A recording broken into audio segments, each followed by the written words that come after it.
Snow drifted like a quiet confession across the Idaho hills, cloaking the Bitterroot Valley in a fragile hush, as if the earth itself sensed the cruelty about to unfold. It was December 1883, and the wind wailed through the jagged cliffs, sharp as a mourner's cry. Lila Ramsey, barely 24, stood trembling at the edge of a precipice, her wrists bound with coarse rope that bit into her skin, a burlap sack over her head, heavy with the stench of damp grain and decay. Her breath came in shallow gasps, fogging the rough cloth, her world reduced to darkness and the guttural voices of men circling her like wolves. Their boots crunched on ice, their breaths ragged, heavy with purpose. No one spoke her name, not since her uncle, voice cold as the frost beneath her feet, branded her a disgrace for defying a marriage to a cattle baron whose wealth couldn't hide his temper or the bruises he left on those who crossed him. "You sure this'll hold?" one man muttered, tugging the rope, his fingers rough against her raw wrists. Another, older, with a voice like gravel, spat into the snow. "She ain't walking away from this.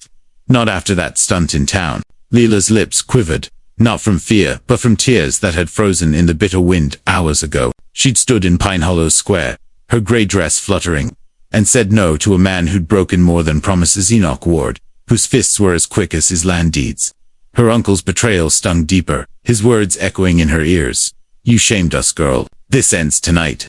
Hands gripped her arms, calloused and unyielding, dragging her forward until her boots scraped the cliff's edge. Then nothing, only the void beneath her toes. She kicked, catching a shin, earning a curse and a sharp slap across the back of her head. Her knees buckled, but no one steadied her. "Get it done," a voice growled, impatient, cold. "My hands are freezing." Lila tried to scream, but the cold stole her voice, her throat raw from sobbing into the wind since dawn. The men had come for her at first light, silent as they bound her in the barn, her uncle watching from the shadows. Now, as dusk painted the sky in streaks of bruised purple, they pushed her. The world tilted. Snow stung like a swarm of bees, and she fell, the sack blinding her as she plummeted toward the rocks below. Her heart pounded, a desperate drum against the roar of the wind, her life flashing in fragments, her mother's lullaby, the scent of sagebrush after rain, the hope she'd clung to even as the town turned its back. But death didn't claim her. The sack snagged on a gnarled pine branch jutting from the cliff, jerking her sideways. Her body slammed into a narrow ledge, pain exploding through her ribs, bright and searing, stealing her breath. She lay there, half buried in snow, her pulse stubborn, refusing to still. The rope cut deeper into her wrists. The sack scratched her face, blood warm where her lip had split. Above, the men's voices faded, their footsteps swallowed by the wind. They thought the cliff had taken her, that Pine Hollow's whispers of her defiance would die with her. The cold bit harder, her dress once a soft gray, now torn and soaked, clinging like a shroud. Yet Lila didn't cry. Her tears had burned away, forged into a will that glowed like a coal in the dark. She rolled inch by agonizing inch, the snow muffling her gasps. Her fingers, numb but desperate, clawed at the frozen earth, seeking purchase. The sack trapped her in darkness, but she tasted blood and dirt through the weave, grounding her in the real. Her ribs throbbed with each movement, her breath a ragged prayer. Time blurred, the cold sinking into her bones. But then a sound. A faint snort, the crunch of hooves on snow. Lila froze, heart lurching, fearing wolves or the men returning to finish their work. But the air shifted, carrying a new scent, leather, coarse, and something warm, like cedar smoke drifting from a distant fire. A shadow fell over her, and a hand, gentle, not cruel, touched her shoulder through the sack. She flinched, instinct screaming to pull away, but the hand lingered, steady, patient, as if it knew her fear. "Hold still," a voice said, low and calm, not a command but a quiet vow. Lila's breath hitched, her body tensing, but the stranger didn't rush. He draped a heavy wool blanket over her, its warmth cutting through the cold like a hand pulling her from drowning. She tried to speak, to ask who he was, but her throat was raw, only a cough breaking free. The stranger didn't demand her name, didn't tear the sack from her head. Instead, he lifted her, light as a fallen sparrow, and laid her across a saddle, the blanket tucked tight against the wind's bite. The horse moved, its steps sure and steady, the creak of leather and the soft thud of hooves lulling her as pain blurred her edges. She felt the stranger's chest against her back, his heartbeat slow and unshaken, as if he'd carried broken things before and knew their weight. They rode through the night, the wind howling but distant, as if the blanket held the world at bay. Lila drifted, pain pulling her under, but each time she stirred, the stranger's hand steadied her. Not possessive, but present. Hours passed, or maybe minutes. Time was a snowflake melting on her skin. A door groaned open, and the scent of wood smoke filled the air, warm and alive. The stranger carried her inside, setting her on a pile of blankets near a small iron stove, the fire crackling like a soft hymn. She heard water poured into a tin basin, the dip of a cloth, and felt it brush her face through the sack. Gentle, careful, as if he knew she wasn't ready to be seen. A cup of warm broth was pressed into her bound hands, the steam seeping through the burlap, coaxing her senses awake. He sat nearby. She felt his presence, not looming, but steady, like a pine standing against a storm. The cabin was small, its walls rough-hewn pine, the fire casting shadows that danced across the rafters. A faint scent of sage lingered, mingling with the smoke, grounding her in this unfamiliar refuge. Lila's breath steadied, the broth warming her from within. But the rope on her wrists and the sack on her head held her past close, a tether to the cliff's edge. Her fingers trembled around the cup, her heart caught between fear and a fragile hope. The stranger didn't speak, didn't ask for her story, but his silence wasn't cold, it was patient. Like the valley waiting for spring. Who was this man, who'd plucked her from death's grasp? And what would he ask of a woman, whose only possession was her unbroken spirit? The Idaho dawn broke soft and hesitant, its pale light seeping through the frost-rimed windows of a small pine cabin nestled in the Bitterroot Valley. Lila Ramsey woke to the crackle of a fire in the iron stove, her body aching but alive, the burlap sack still folded beside her on a pile of worn blankets. The rope around her wrists had loosened, its fibers softened by water someone had applied in the night, easing the raw sting. Her gray dress, torn and stiff with dried blood, clung to her skin, a reminder of the cliff's edge she'd escaped. The air carried the scent of wood smoke, sage, and something earthy, freshly ground coffee, its warmth stirring her senses. She sat up slowly, ribs throbbing, and scanned the cabin. Rough-hewn walls, a single chair by the stove, a pair of scuffed boots near the door, but no sign of the stranger who'd carried her from death's grasp.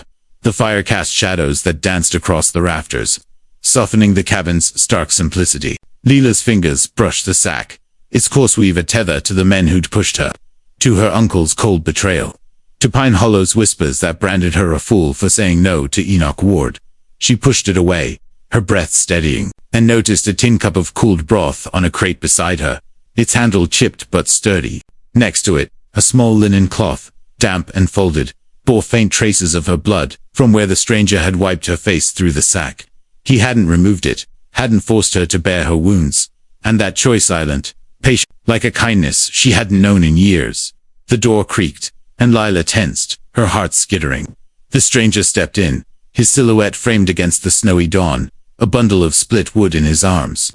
He was neither old nor cruel, maybe 30, with broad shoulders and a quiet strength in his movements, like a man used to taming wild things without breaking them. His hair, dark chestnut, fell just above his collar, dusted with snow, and his eyes hazel, deep as a forest pool, met hers briefly before looking away, giving her space.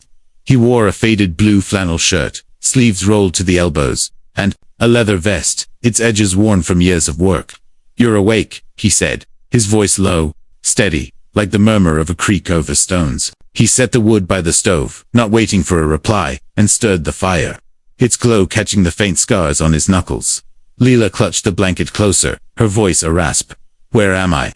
He paused, poking the coals, then answered, "My place. Far enough from trouble."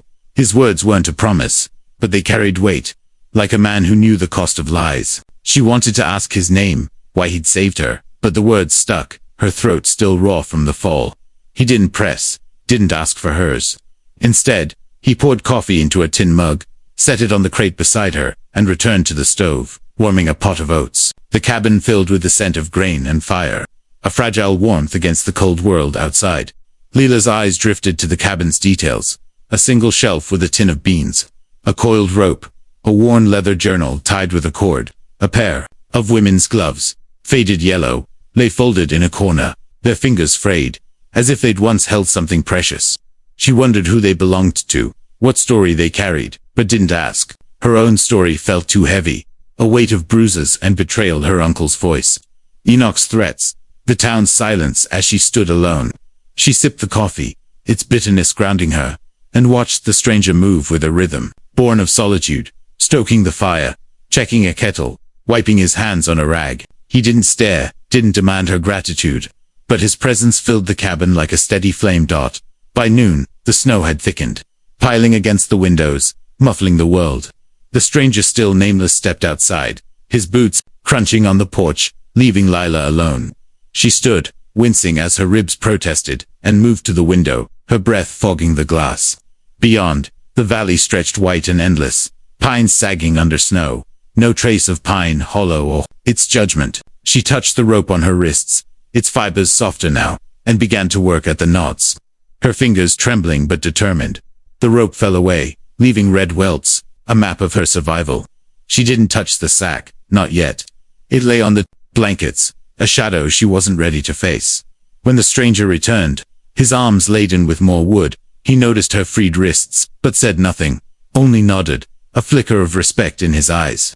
He set a bowl of oats on the crate, flecked with dried apple, and sat across from her, sharpening a knife with a whetstone, the blade glinting in the firelight. Lila ate slowly, the warmth spreading through her, each bite a step away from the cliff. "You don't talk much," she said, her voice stronger now, testing the silence. He paused, the whetstone still, and met her gaze. "Words don't fix what's broken," he said, then softened. "But you're welcome to stay till you're ready." His voice held no pity, only truth, and Lila felt something stir, a spark of trust. Faint but real. As night fell, the wind howled, rattling the cabin's shutters, but the fire held strong. Lila sat by the stove, the blanket draped over her shoulders, her eyes on the yellow gloves in the corner. The stranger carved a small piece of cedar, shaping a bird, its wings half-formed, his hand steady as if he'd done this through countless winters. The silence between them wasn't heavy, but alive, like a song waiting for its first note. Lila's fingers brushed the welts on her wrists. Her heart caught between the past and this fragile haven, where a stranger's quiet kindness felt like the first light after a long, dark fall. What shadows lingered in this cabin, and could Lila find the strength to step beyond the sack's darkness? The Idaho winter wrapped the Bitterroot Valley in a relentless chill, snow piling high against the pine cabin's walls like a fortress against the world. Lila Ramsey woke to the soft pop of embers in the iron stove, her body still tender from the fall, but stronger, as if the cabin's warmth had begun to stitch her back together. The burlap sack, now folded in a corner, no longer loomed over her, but the welts on her wrists, fading to faint red lines, whispered of the cliff's edge and Pine Hollow's betrayal. Her grey dress, torn and stiff, hung by the fire to dry, leaving her in a borrowed flannel shirt, too large but soft, its scent of cedar and smoke a quiet comfort. The cabin's air was thick with the aroma of simmering beans and sage, a warmth that felt like a hand extended in silence. Lila sat up on the pile of blankets, her ribs aching less today, and scanned the cabin's modest heart, rough-hewn pine walls, a single chair scarred by years, a shelf holding a tin of coffee, and a leather journal tied with a cord. The yellow gloves, frayed and folded in a corner, caught her eye again, their delicate stitches hinting at a story left untold. The stranger, still nameless, was gone, his boots missing from the door, but his presence lingered in the fire's steady glow, and the tin mug of coffee left on a crate beside her, steam curling like a promise. She sipped it, the bitterness grounding her, and felt a flicker of strength return, like a spark catching dry grass outside. The snow fell in soft whispers, muffling the valley's secrets. Lila moved to the window, her breath fogging the frosted pane, and saw the stranger in the clearing, his broad shoulders dusted with snow as he split wood with an axe, each swing deliberate, as if he were carving order from chaos. He was maybe 30, his chestnut hair tucked under a worn wool cap, his hazel eyes catching the dawn's pale light when he paused to wipe his brow.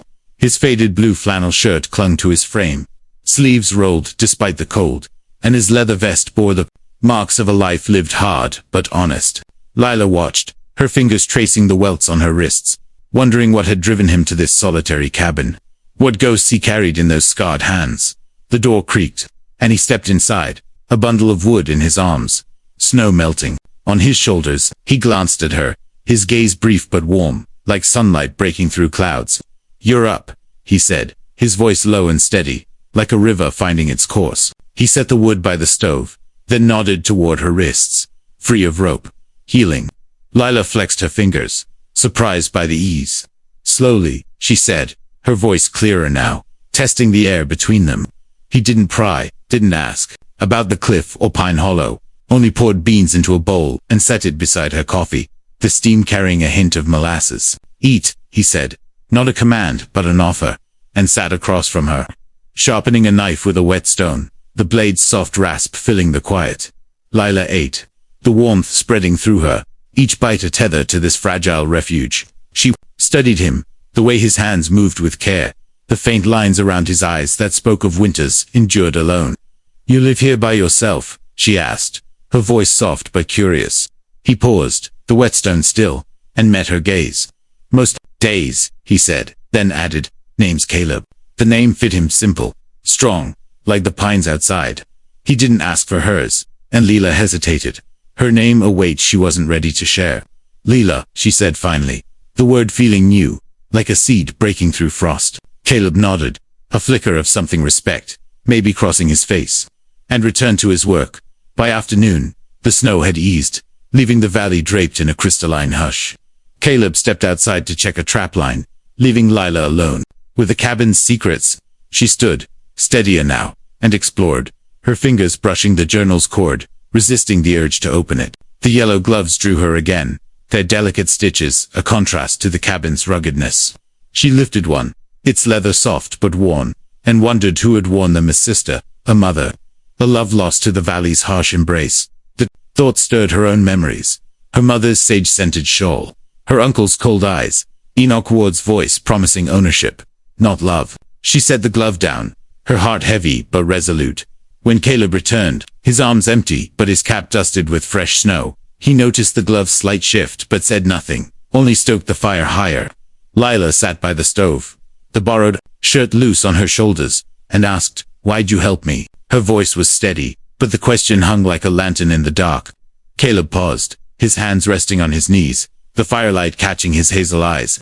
"Seen too many things left broken," he said, his words measured, "didn't want to see another." The simplicity of it, the truth in it, warmed Lila more than the fire, a spark of trust growing between them. Fragile but real. As dusk settled, the wind picked up, rattling the shutters, and a faint sound broke the quieter. Distant horses whinny, too close for comfort. Caleb stood, his hand brushing the rifle by the door, his eyes scanning the window. Lila's heart raced, memories of Pine Hollow's men flooding back. "Stay here," Caleb said, his voice calm but firm, and stepped onto the porch, the door closing behind him.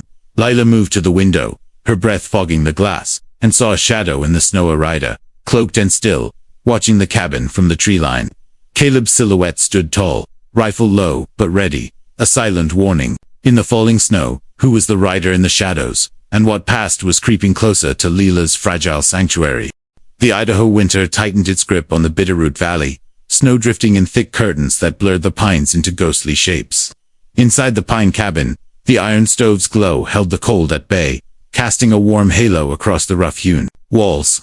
Lila Ramsey woke to the faint scent of sage and simmering coffee, her body less fragile now, as if the cabin's quiet rhythm had begun to mend her broken edges. The welts on her wrists had faded to faint pink lines, and the gray dress, now patched with coarse thread, hung by the fire, a relic of the cliff's betrayal. She wore Caleb's borrowed flannel shirt, its sleeves rolled to her elbows, the scent of cedar and smoke a steady comfort against the ache in her ribs. The burlap sack, folded in a corner, no longer haunted her, but the memory of Pine Hollow's judgment lingered like frost on her heart. Lila sat up on the pile of blankets, the fire's crackle a soft companion, and scanned the cabin's modest heart, a scarred chair by the stove, a shelf with a tin of beans and a leather journal, its cord frayed but taut. The yellow gloves, folded delicately in a corner, caught her eye again, their frayed stitches whispering of a life left behind. Caleb, the stranger who'd pulled her from death's grasp, was already up, his boots gone from the door. But his presence lingered in the tin mug of coffee on a crate beside her, steam curling like a quiet invitation. She sipped it, the bitterness grounding her, and felt a spark of strength flicker within. Like a candle braving a storm outside, the snow fell in hushed waves, sealing the valley in silence. Lila moved to the window, her breath fogging the frosted glass, and saw Caleb in the clearing, his wool cap dusted white as he mended a fence post, his axe splitting frozen earth with steady precision. His chestnut hair peeked from under the cap, and his hazel eyes, deep as a forest pool, scanned the tree line, alert for the rider who'd watched them last night. His blue flannel shirt clung to his broad shoulders, the leather vest worn but sturdy, marked by years of toil. Leela watched her fingers tracing the faint scars on her wrists, wondering what had anchored him to this solitary life. What losses hid behind his quiet strength. The door creaked, and Caleb stepped inside, a bundle of kindling in his arms, snow melting on his shoulders. His gaze met hers, brief but warm, like sunlight piercing clouds. "Morning," he said, his voice low, steady as a river's flow. He set the kindling by the stove, noticing her borrowed shirt but saying nothing, only offering a faint nod, as if her presence was settling into the cabin's rhythm. "Feeling better?" he asked, stirring a pot of beans on the stove, the scent of molasses rising. Leela flexed her wrists, surprised by their ease. "Enough to move," she said, her voice clearer, testing the space between them. He handed her a bowl of beans, flecked with dried herbs, and sat across from her, carving a cedar bird, its wings taking shape under his scarred hands. Leila ate, the warmth spreading through her, each bite a step further from the cliff's edge. She studied Caleb, the way his hands moved with care, the faint lines around his eyes that spoke of winters endured alone. "You always this quiet?" she asked, a half smile tugging at her lips, breaking the cabin's hush. Caleb paused, the knife still, and met her gaze, a flicker of amusement in his eyes. "Words don't always say what needs saying," he said, then softened. "But you've got a voice worth hearing." The compliment, simple but honest, warmed Leila like the fire, a spark of trust growing, delicate but undeniable. By noon, the snow had slowed, leaving the valley draped in a crystalline stillness. Caleb suggested checking a nearby creek for water, its flow sluggish under ice. Leila, feeling steadier, pulled on a borrowed wool coat, its hem brushing her knees, and followed him outside, her boots crunching through fresh snow. The creek, half a mile through pines, sparkled under weak sunlight, its banks lined with frost. Caleb broke the ice with a shovel, his movements sure, while Leila filled a tin bucket, their breaths clouding in the chill. Their hands brushed once, his calloused fingers warm against hers, and Leila felt a flush rise, faint but real, like spring stirring beneath winter's weight. They worked in silence, a rhythm born of shared survival, the valley's quiet wrapping them like a vow. Back at the cabin, dusk painted the sky in hues of indigo and amber, the fire's glow casting long shadows. Caleb lit a lantern, its light softening the cabin's edges, and Leila noticed a small wooden flute on the shelf, its surface etched with a single star. "Yours?" she asked, her fingers hovering near it. Caleb nodded, his eyes distant. "Was my sister's," he said, voice low, heavy with unspoken loss. "She played it better than I ever could." The confession, raw but unguarded, drew Leila closer. Her own losses, her mother's shawl, her uncle's betrayal, echoing in the quiet. She lifted the flute, hesitating, then played a soft, trembling note, the sound weaving through the cabin like a memory. Caleb watched, his gaze softening, as if the music had stirred something long buried. As night deepened, a sharp knock rattled the door, shattering the cabin's peace. Caleb stood, rifle in hand, his body tense but calm, and motioned Leila to stay back. She froze, heart pounding, memories of Pine Hollow's men flooding back. Enoch Ward's voice, her uncle's cold eyes. Caleb opened the door, revealing a grizzled man in a heavy coat, his face weathered, eyes sharp. "Heard you've got company," he said, voice oily, glancing past Caleb to Leila. "Town's talking about a girl who should have stayed gone." Caleb's grip tightened on the rifle, his voice steady. "You've said your piece, Amos, now go." The Manus grinned, but stepped back, his shadow swallowed by the snow. Caleb closed the door, his eyes meeting Leila's, a silent promise. In their depths, "They won't touch you here," he said, his voice firm, like a wall against the storm. Leila nodded, her fingers brushing the flute, its star carving cool against her skin. The lantern's glow held them close, the fire crackling like a heartbeat. But the echo of Amos's words lingered, a shadow creeping into their fragile sanctuary. What threat did Amos carry from Pine Hollow? And could Leila's newfound strength withstand the past's relentless pursuit? The Idaho winter pressed harder against the Bitterroot Valley, snow piling high like a wall around the pine cabin, its icy breath seeping through the cracks. Leila Ramsey woke to the soft crackle of the iron stove, its warmth a quiet defiance. Against the cold, her body ached less now, the bruises from the cliff fading like shadows at dawn. though the welts on her wrists still traced faint lines of Pine Hollow's betrayal. The borrowed flannel shirt, oversized but comforting, carried Caleb's scent of cedar and smoke, wrapping her in a warmth that felt like trust. Her gray dress, patched and drying by the fire, was a relic of the past she was slowly shedding, like a snake leaving its skin. The burlap sack, tucked away in a corner, no longer held power. But the memory of Enoch Ward's threats and her uncle's cold voice lingered, sharp as frost. Leela sat up on the pile of blankets, the fire's glow, casting soft shadows across the cabin's rough-hewn walls. The yellow gloves, folded in their corner, whispered of a story she hadn't dared ask about, their frayed stitches a silent echo of loss. The leather journal on the shelf, its cord, frayed but tight, seemed to hold secrets of its own. But Leela's eyes lingered on the wooden flute, its single star carving catching the stove's light. Caleb, the man who'd pulled her from death's edge, was already up, his boots gone from the door. But his presence lingered in the tin mug of coffee on a crate beside her, steam curling like a gentle invitation. She sipped it, the bitterness grounding her, and felt a spark of resilience flicker within, like a star piercing a clouded sky. Outside, the valley lay still, snow blanketing the pines in a crystalline hush. Leela moved to the window, her breath fogging the frosted pane, and saw Caleb in the clearing. His wool cap, dusted white as he checked a trapline. His movements, steady, deliberate, like a man who knew the land's rhythms. His chestnut hair peeked from under the cap, and his hazel eyes, deep as a forest pool, scanned the tree line, wary after Amos's visit. His blue flannel shirt clung to his broad shoulders, the leather vest worn but sturdy, marked by years of toil. Leela watched, her fingers brushing the welts on her wrists, wondering what anchored him to this solitary life. What pain hid behind his quiet strength. The door creaked, and Caleb stepped inside, a small bundle of rabbit pelts in his arms, snow melting on his shoulders. His gaze met hers, warm but guarded, like a fire banked for the night. "Morning," he said, his voice low, steady as a river's flow. He set the pelts by the stove, noticing her steady hands, but saying nothing, only offering a faint nod, as if her healing was part of the cabin's rhythm. "Creek's freezing," he said, stirring a pot of porridge on the stove, the scent of oats and dried apple rising. "We'll need to break ice today." Leela nodded, her voice stronger now. "I can help," she said, surprising herself with the certainty. Caleb's eyes flickered with respect, and he handed her a bowl of porridge, flecked with cinnamon.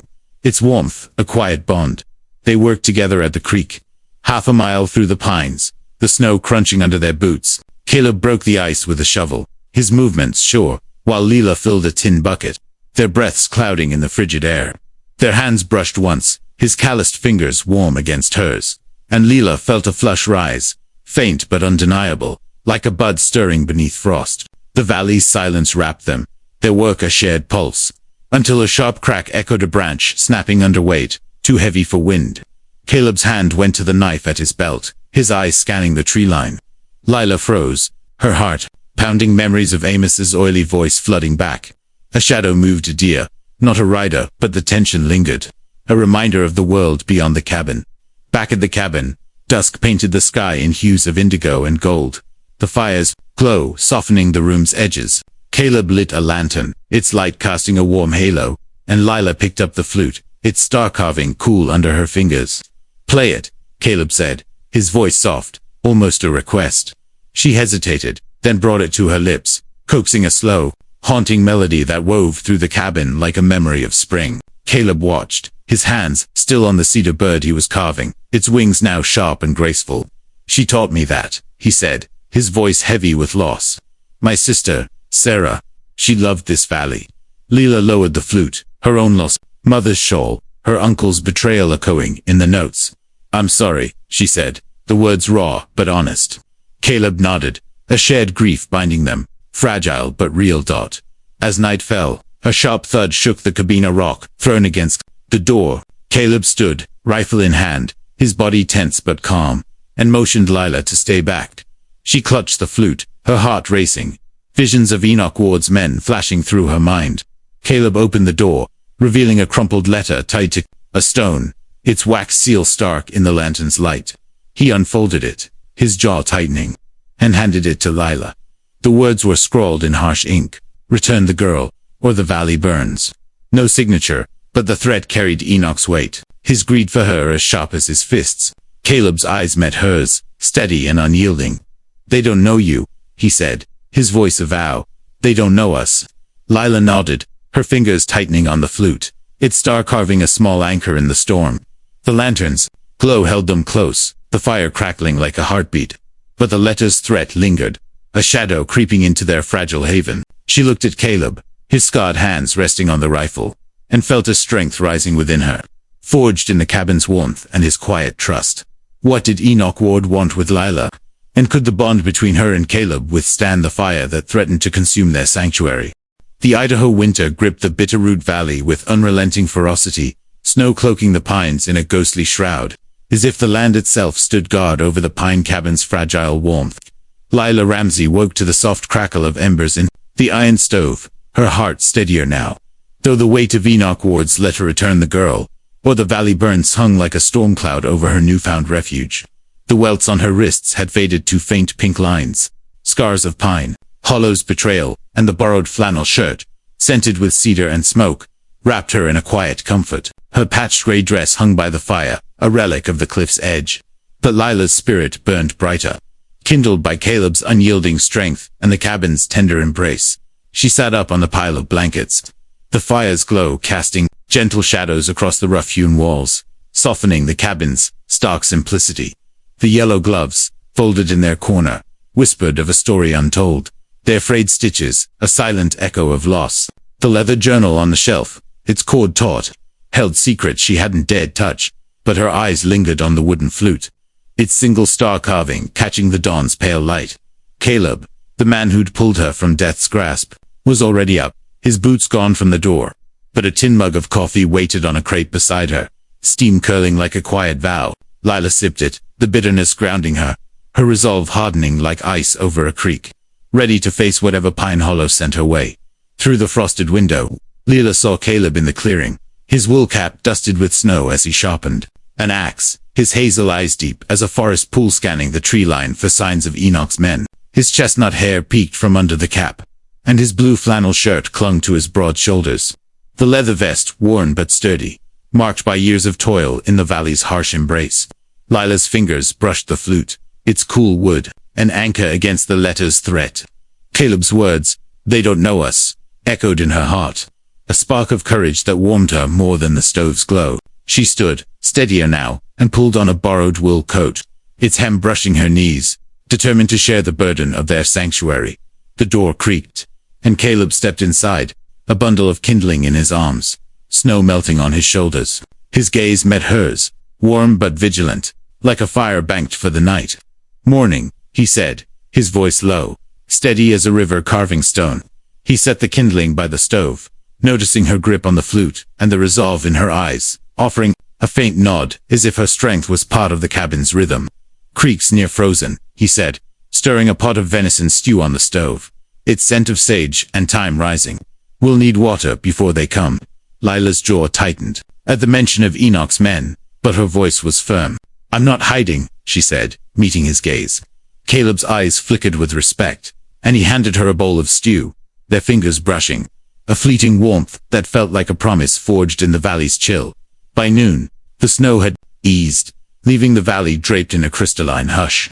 But a low rumble broke the silence. Hoofbeats, heavy and deliberate, echoing through the pines. Caleb grabbed his rifle, motioning Lila to stay low, his body tense but calm, like a pine standing against a gale.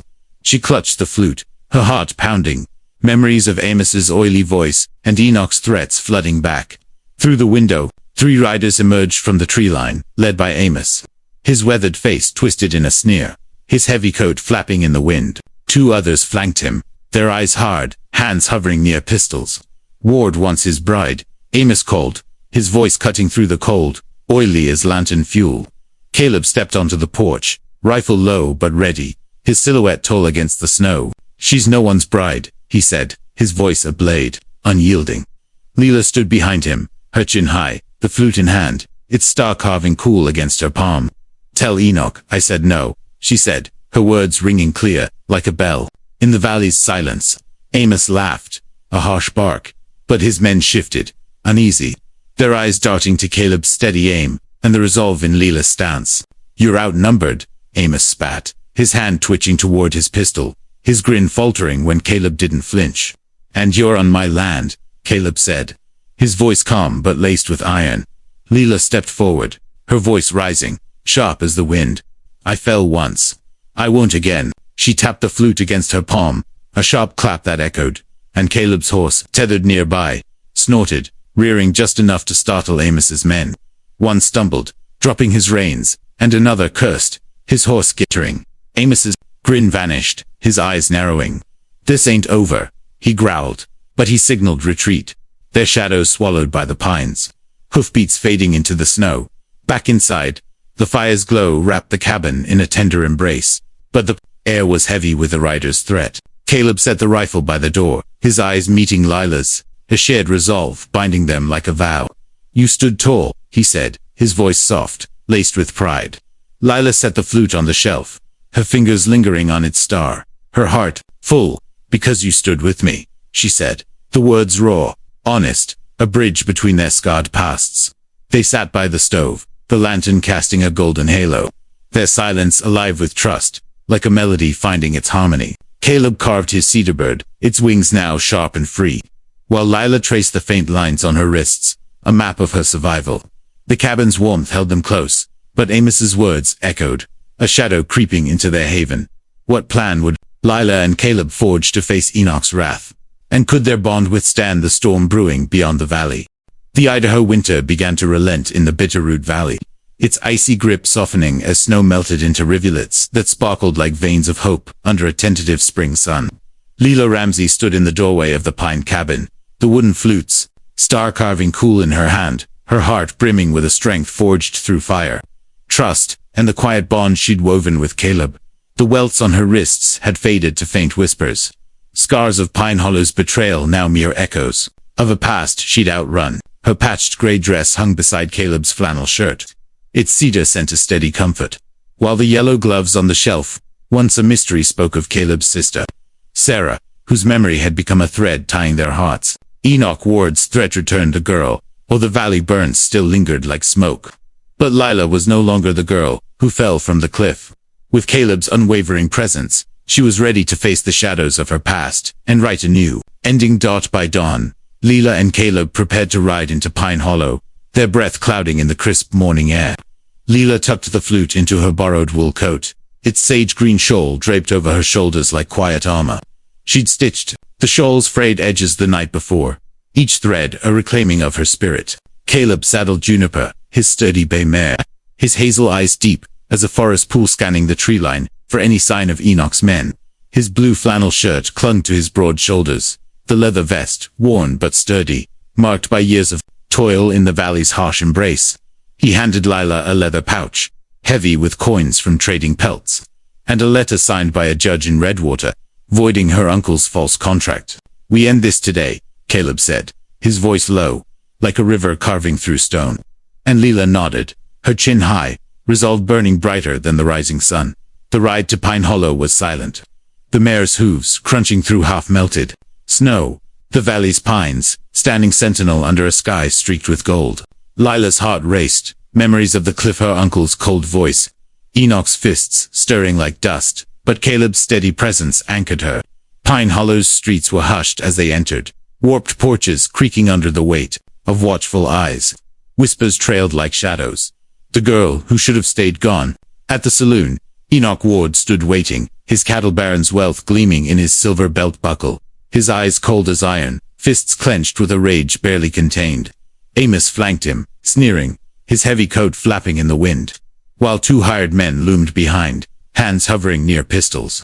The crowd shopkeepers, women from the apothecary, children clutching mothers' skirts gathered, their murmurs a mix of fear and curiosity. Leela dismounted, her boots firm on the muddy street, and stepped forward, her voice clear, cutting through the morning chill like a bell. "I'm not yours, Enoch. Never was." She held up the judge's letter, its wax seal stark in the sunlight, voiding her uncle's deal that had bound her to a man who saw her as property. "You bought a lie, not me." Enoch's face darkened, his hand twitching toward his pistol, but Caleb stepped beside her, rifle low but ready, his gaze unyielding as granite. "She's spoken," he said, his voice a blade.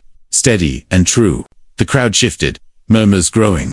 No longer just whispers, but a tide turning. A woman from the apothecary, grey hair tight in a bun, pushed through, her voice firm. We saw her bruises. Enoch, rope marks on her wrists. We're done turning. Away. The blacksmith, his apron stained with soot, joined her. Town's been silent too long. A young girl, clutching a rag doll, pointed at Enoch, her voice small but piercing. He's the one who hurts.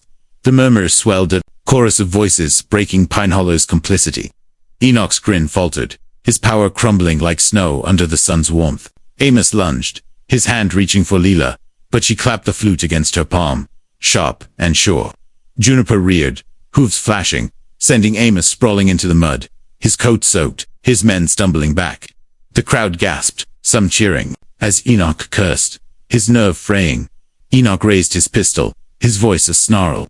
You'll regret this, girl. But Caleb's rifle snapped up, steady as stone, and the preacher, robes flapping in the wind, stepped from the chapel, his cross catching the light. Enough, he said, voice soft but heavy with authority. The law doesn't own her, and neither do you. We all heard her. Enoch's jaw twitched, his eyes darting to the crowd now, a wall of faces, no longer silent. Their judgment turned on him. He lowered his gun, spitting into the snow, and turned away, his men trailing, their shadows swallowed by the morning light. Lila exhaled, her hand finding Caleb's, their fingers entwining. A quiet vow sealed in the town's newfound courage. Back at the cabin, spring's green crept into the valley, softening the pine's stark lines and painting the creek. With glints of hope, Leela and Caleb stood by the water's edge, where snowmelt sparkled like a promise. Leela carved her initials ZLR beside Caleb CTN, a lone pine, its bark rough but enduring, a testament to their shared fight. She hung the flute on a branch, its star carving catching the sun, a beacon of their bond. They built a small trading post near the creek, bartering pelts and Leela's carved flutes, their love a haven for weary travelers passing through the valley. The cabin's fire burned bright, its smoke curling into a sky no longer heavy with fear. And Leela's laughter once a stranger rang through the pines, mingling with Caleb's quiet chuckle. In the 1880s, Idaho's valleys were more than rugged land, they were crucibles where courage and love forged dreams from hardship. Lila and Caleb's story, born in the shadow of a cliff, proved that trust could turn scars into stars, that a single voice, backed by a community's awakening, could rewrite a tale of pain into one of hope. Their trading post became a light in the Bitterroot Valley, a place where travelers found not just shelter but stories of resilience, carried on the notes of a star-carved flute and the steady rhythm of two hearts beating as one. What future awaits Lila and Caleb, and what tales will the Bitterroot Valley weave next? Drop a like if their journey stirred your heart, and subscribe for more stories of the wild, romantic West.